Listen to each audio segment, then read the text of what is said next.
Une question de Gigantoraptor, pardon. Je crois un youtubeur qui a un certain talent malgré son jeune âge. Bonsoir monsieur Asselineau. J'ai beau chercher, je ne trouve que peu de choses quant au référendum que vous proposez sur la dette publique. Je ne saisis pas l'idée. Pourriez-vous m'éclairer s'il vous plaît?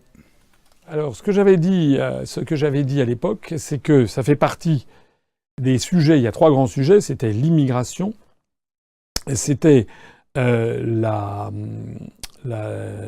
dette publique et c'était l'énergie. Ce sont trois grands sujets qui inquiètent l'opinion publique.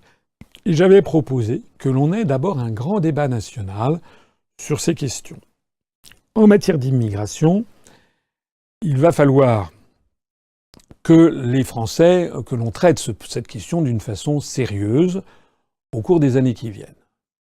La société française est inquiète de l'évolution. On a appris ces jours-ci qu'il y a eu plus de 100 000 demandes d'asile en France en 2017. Il y a des sondages qui montrent que désormais il y a une inquiétude généralisée dans la population. Eh bien, c'est un sujet qui doit être traité. On ne doit pas continuer à donner l'impression aux Français que la France est dirigée par des gens qui s'en lavent les mains. D'où le lancement que j'ai fait au mois d'octobre dernier d'une commission qui avance dans ses travaux, une commission sur les questions migratoires qui devra remettre son rapport à peu près au mois d'avril, où nous ferons des propositions qui seront dans la ligne de l'UPR, c'est-à-dire des propositions sérieuses, raisonnables, réfléchies, rassembleuses. D'ailleurs, dans cette commission, il y a beaucoup de nos adhérents qui sont des Français d'origine étrangère et qui souvent ont d'ailleurs une vision très lucide et très rationnelle des questions migratoires. Eh bien, nous, on va faire des propositions et proposer des questions, par exemple, que l'on soumettra à référendum des Français, pour ou contre la sortie de Schengen, pour ou contre ci, pour ou contre ça. Ce qui ne veut jamais dire, dans mon esprit, ni dans celui d'aucun des adhérents de l'UPR, ni des participants à cette commission, la volonté de stigmatiser telle ou telle personne. Mais simplement la volonté, sans doute, de porter remède à des évolutions qui inquiètent la société française. Y compris d'ailleurs des Français d'origine immigrée qui sont également inquiets. La deuxième chose, c'est que sur les questions d'énergie, c'est pareil. La question d'énergie, il va falloir, là, avec le nouveau bureau national, on va lancer une commission énergie qui va réfléchir sur les questions d'énergie. Pour ou contre l'énergie nucléaire, pour ou contre les énergies de substitution, les gaz de schiste, l'énergie éolienne, pour ou contre les économies d'énergie, pour ou contre le solaire, pour ou contre les énergies libres, etc. On va faire un bilan de tout ce qui existe. On va essayer d'être le plus rationnel possible et puis de tirer ensuite la substantifique moelle de ces réflexions pour savoir quelles sont les questions qu'on posera aux Français. Alors la question que pose cet internaute concerne le troisième volet qui est la dette publique. Mais la dette publique, c'est pareil.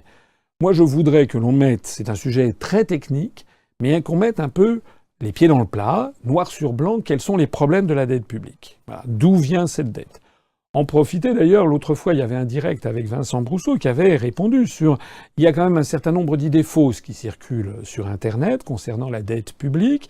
L'idée, par exemple, que les banques commerciales pourraient créer en veux-tu, en voilà de l'argent, c'est une idée qui est largement inexacte, qui est une toute petite partie exacte, mais largement inexacte.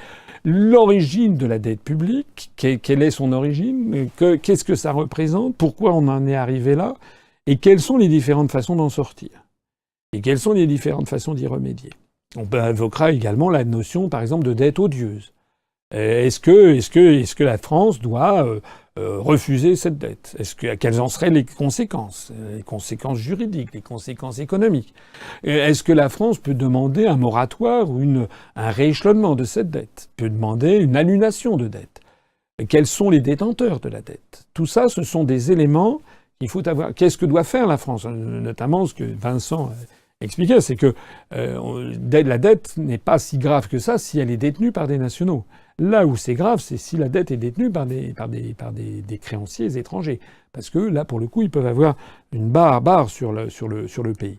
Voilà. Donc, à l'issue de cette commission que nous créerons, une commission sur l'endettement public, eh bien, comme pour les autres commissions, c'est-à-dire celle sur l'environnement, sur l'énergie, et celle sur l'immigration, on bâtira toute une série de questions que l'on posera, que l'on présentera aux Français en disant voilà les avantages et les inconvénients, et puis on demandera aux Français ce qu'ils souhaitent que nous fassions pour régler ce problème de la dette publique.